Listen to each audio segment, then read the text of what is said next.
बरेली के थाना बारादरी क्षेत्र के अंतर्गत आने वाले मोहल्ला कोट निवासी आमिर अली पुत्र ताहिर अली का विवाह खुशबू पुत्री स्वर्गीय सलीम खान निवासी चाहबाई के साथ 8 फरवरी 2014 को संपन्न हुआ था।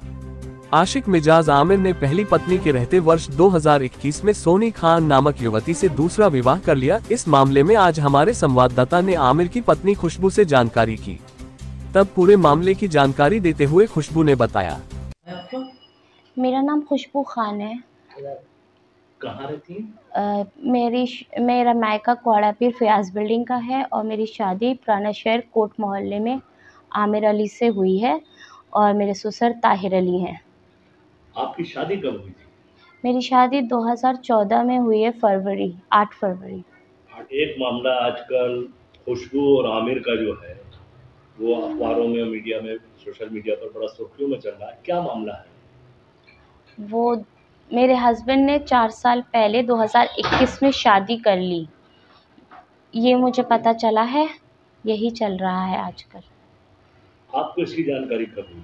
मुझे बकरीद वाले दिन 18 जून को पता चला है। किसने बताया आपको? आमिर ने मुझे खुद बताया कि खुशबू, मैंने दूसरी शादी कर ली है और उससे मेरे 2 बच्चे भी हैं। तो 2 बच्चे भी हैं। जी।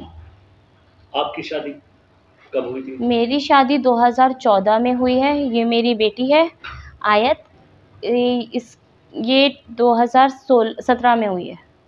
तो जब आमिर ने आपको ये बताया कि मैंने 4 साल पहले दूसरी शादी कर ली है, उसके बाद आप वहीं रहीं या अपने घर वापस आ गई? इतनी बड़ी बात सुन के तो मेरी तो ज़मीन हिल गई।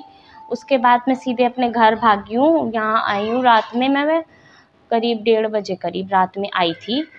उसके बाद पापा आए, मेरे ससुर, एक और मेरे ससुर हैं, उनको लेके कि अगर उसने करी है गलती तो हम लोग बैठ के बात करते हैं और तू हमारी बहू है, चल घर चल, हम घर जाके बात करते हैं। और मैं फ़ौरन उनके साथ चली गई वापस। जब आपको वो यहाँ से घर ले गए, उसके बाद विवाद किस चीज़ को लेकर के हुआ? उसके बाद तो यही विवाद चल रहा था कि तुमने शादी क्यों की, क्या हुआ। तो वो ये कह रहे थे कि तलाक दे दूंगा मैं उसको, मतलब मैं फंस गया था, मैंने ऐसे शादी बस मजबूरी में कर ली। मेरे हस्बैंड लगातार यही कह रहे थे। उसके बाद फिर कहाँ चले गए वो? फिर हम लोग घर आते हैं वापस। उन 2 दिनों में बस घुमा रहे थे, ये मुझे खिला रहे थे कि ये मतलब मेरी तरफ कन्विंस्ड रहे। उसके तीसरे दिन जब उस लड़की की वीडियो वायरल हो गई तलाक वाली, तो बस तुरंत इन्होंने अपना लगेज पैक किया और ये नेपाल के लिए निकल गए। नेपाल के लिए जी। चले गए। उसके बाद जो घटना हुई है आपके साथ घर पे, वो क्या घटना थी?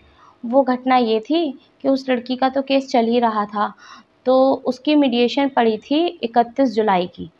इनको आते-आते लेट हो गया तो वो शायद मीडिएशन कैंसिल हो गई है जो भी, उसकी फिर अगली तारीख पड़ गई 5 अगस्त की। तो 31 को ये आए थे, इन्होंने मुझसे फ़ोन पे बात हुई तो बोले कि पहली तारीख को खुशबू आयत को लेके आ जा, मुझे उससे मिलना है। कहाँ बुलाया था? कंपनी गार्डन में हम दोनों गए, मैं और मेरी बेटी। हम लोग वहाँ कंपनी गार्डन में बैठे, बात हुई। उसके बाद जो है इन्होंने बातों में शुरू कर दिया कि खुशबू, ऐसा है कि पापा ने तो मुझे नाहक कर दिया है, कैसे ये सब मामला सॉर्ट होगा। तो मैंने कहा कोई नहीं, वो तो पापा ने वैसे ही कर रखा है, वो तो सब पापा ही को करना है। पर इनका ओवरऑल मतलब ये था कि तू बात कर घर पे भाई से अपने, कि हम उस लड़की का मैटर सॉल्व करेंगे और अब बरेली में तो बहुत बदनामी हो गई, मैं तो रह नहीं पाऊँगा। नेपाल में हम लोग अपने नए सिरे से लाइफ सेट करते हैं, घर वगैरह सब भाई से बात कर ले, वो मुझे करा दे। जैसा कि एक खबर में आपके ससुर ने आप पर ये आरोप लगाया है कि वो छत से बार-बार कूदने की बात करती थी आमिर की गैर मौजूदगी में, वो क्या वजह थी? सर उसका तो सेंसलेस है ना, ये अपने घर की वीडियोज़ दिखा रहे हैं, सीसीटीवी कैमराज़ दिखा रहे हैं, तो ये सारे कैमराज़ दिखाएँ ना। अगर मैं इतनी मतलब थी, कुछ भी डिप्रेशन था या पागलपंती क्यों कहते हैं कि मेरा ऐसा था, तो मेरे एरियाज़ में कैमरा क्यों नहीं दिखा रहे हैं ये?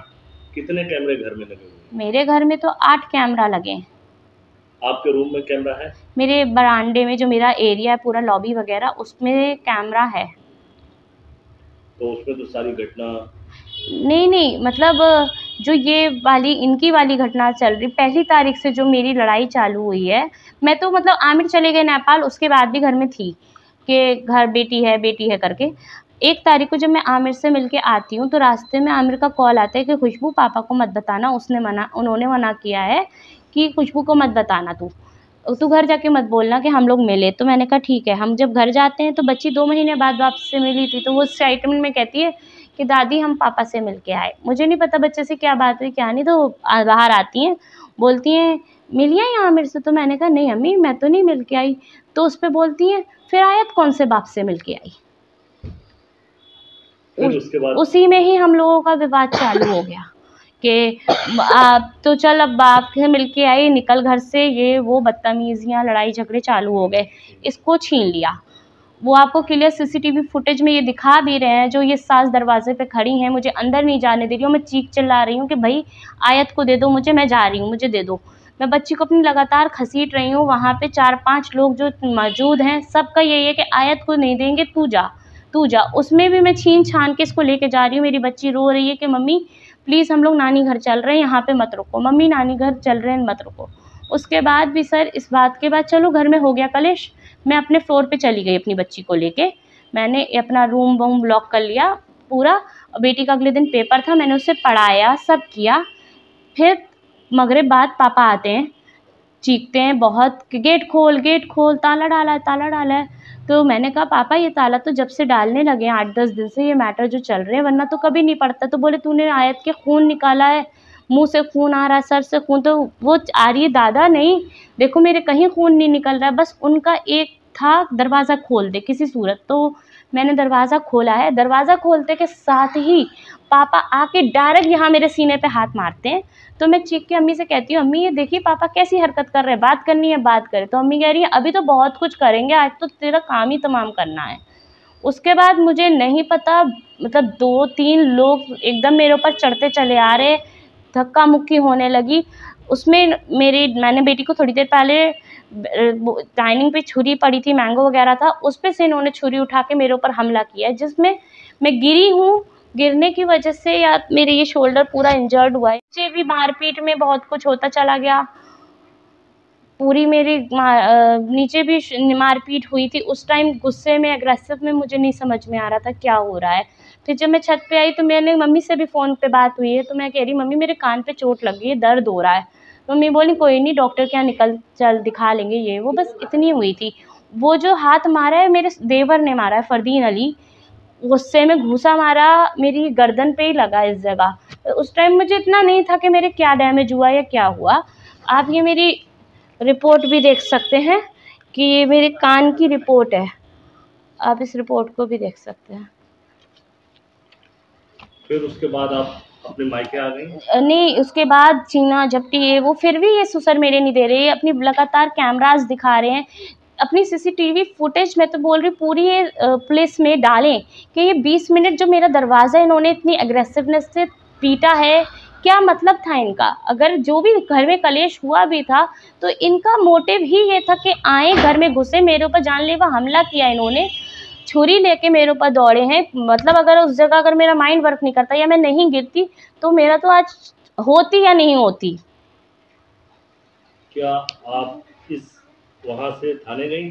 जी, वहाँ से मैं निकली, मेरे गेट पे एक ऑटो था खड़ा, तो मैं उससे कह रही भैया बस बारादरी तक छोड़ दो, तो वो बोल रहा मैं बुकिंग पे हूँ। इतने में दूसरा ऑटो आता है, तो मैं वो मतलब समझ लेता है कुछ घरेलू हिंसा है, उसमें एक सवारी बैठी है, वो मुझे बोल रही है क्या हुआ क्या है, तो मेरे पास इवन 10 रुपये नहीं थे, उस सवारी ने मुझे दिए कि आप दे देना बेटा। मैंने कहा नहीं आंटी मुझे नहीं देना। उस ऑटो वाले ने भी खैर नहीं लिए। हम बारादरी उतरे। उसके बाद रास्ते में ही मैंने बेटी को फ़ोन लगा के दिया, बेटा नानी से बोलो कि हम बारादरी आ गए। बारादरी में बस पहुँचते के साथ ही थोड़ा मुझे मतलब लगा कि कुछ मेरे दर्द हो रहा है या क्या, मैंने छुआ और फिर मैं बारादरी के बेंच पे लेटी। क्या हुआ मुझे उसके बाद कुछ नहीं याद कि मैं कहाँ गई कैसे गई। फिर घर वाले आ गए, वही लोग मुझे लेके गए हैं, कहाँ लेके गए, डिस्ट्रिक्ट लेके गए, उसके बाद की सब आप लगातार देख ही रहे वीडियोस। तो आपको बारादरी से कहाँ डिस्ट्रिक्ट हॉस्पिटल भेज दिया गया या किसी प्राइवेट? नहीं, बारादरी से तो पुलिस वाले एक हमारे साथ गए हैं, वो हमें डिस्ट्रिक्ट लेके गए। बारादरी से हम डिस्ट्रिक्ट गए। डिस्ट्रिक्ट के बाद इतना मतलब जो भी प्रोसेस हो रहा था सब हो रहा था। मेरे कान में से ब्लड आ रहा था, वो सब उन्होंने चेक वेक किया, मतलब अंदर था जो भी था, ये सब कट वट था। उसके बाद उन्होंने बोला कि थोड़ा सीरियस है या जो भी है, तो घर वाले बोले कि नहीं हम अपने प्राइवेट हॉस्पिटल में ही दिखाएंगे, आप हमें रेफ़र लेटर दे दें। उसके बाद मैं रेफ़र होके चली गई थी दूसरे हॉस्पिटल। अब आप क्या चाहती हैं इसमें? मैं सिर्फ इंसाफ चाहती हूँ। जो मेरे संग हरकत की गई है मेरे ससुर द्वारा, मेरे देवर, मेरी सास, नंदे द्वारा, ससुर ने तो जानलेवा हमला किया है मेरे ऊपर, उसका मैं आप सबके माध्यम से अपने लिए इंसाफ चाहती हूँ। छुरी मारी है उन्होंने। आगे के लिए मुझे बहुत अपनी लाइफ का डर है। मेरी बेटी स्कूल जाती है, मुझे उसका भी डर है कि आगे वो क्या करते हैं क्या नहीं करते हैं। अब तो कैसे आगे लाइफ चलनी है या क्या होना है मेरे नहीं समझ में आ रहा। लेकिन हाँ, कि उनका इंटेंशन यही था कि इसको मारना है आज। आपको क्यों मारना चाहते थे? मेरा मारने का रीज़न जैसे कि वही हस्बैंड से बात हुई थी पैसे को लेके या जो भी है, वो तो हुई थी जो उसके बाद इन्हें समझ में आ गया ये इतनी आसानी से तो मानेगी नहीं। एक प्रॉपर्टी 2019 में मेरे नाम हुई है, उसके मैटर मेरे भाई के मेरे मायके द्वारा हुई है वो प्रॉपर्टी, मेरी मम्मी ने मुझे दी है गिफ्ट बतौर। तो उसका यही रीज़न है कि मैं मर जाती हूँ तो उसका हस्बैंड ही आते हैं, मतलब मेरे मरने के बाद वो गिफ्ट बार किसी की भी हो हस्बैंड को ही मिलनी है। वो प्रॉपर्टी ऐसी है कि आराम से उसको बेच सकते हैं, अपना वो मैटर भी सॉल्व कर सकते हैं, अपनी नई लाइफ भी स्टार्ट कर सकते हैं। ये जो प्रॉपर्टी आपका नाम कराई गई है, तो उसका सिर्फ आपका और बेटी का नाम है या बेटी का भी नहीं है, सिंगल मैं ही उस चीज़ सिर्फ की आपका मालिक नाम हूँ। है? ये प्रॉपर्टी कहाँ की है? ये खुशबू कॉलोनी की है। कुल मिलाकर के कि इस प्रॉपर्टी को हथियाने के लिए जी, जी, आप जी। पर ये हमला रचा गया। हाँ, ये लेकिन इसमें आमिर का क्या रोल है? आमिर का रोल तो मेन मोटिव तो आमिर से ही चालू हो रहा है कि 2021 में उन्होंने शादी की थी। अगर शादी निभाना थी तो जो भी था जैसे भी था तुम अपना करते, अब तुमने उसको तलाक दी, वो भी फिर तुम प्रेशराइज़ कर रहे हो, तू अपने घर से पैसा ला। जब उनको क्लियर दिख गया कि ये पैसा नहीं लाएगी, तो उनका ये मोटिव हो गया कि ऐसे नहीं, ऐसे मिल जाएगा। खुशबू का जो है वो है तो आमिर ही का।